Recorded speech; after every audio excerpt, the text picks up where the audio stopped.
How to make your photos private on Facebook. That's what we're going to do in today's video. But first, make sure to like the video, hit the subscribe button, and also write down below in the comments any suggestion or question that you want to add or write, and let's get started.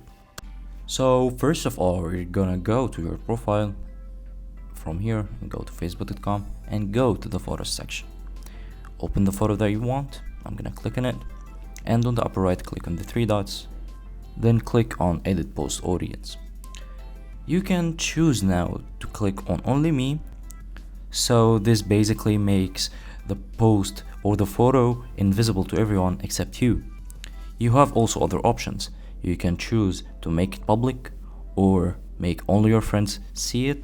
You can also exclude or include some friends or some specific friends in the post audience, and that's it. So simple. Hope you guys enjoyed the video.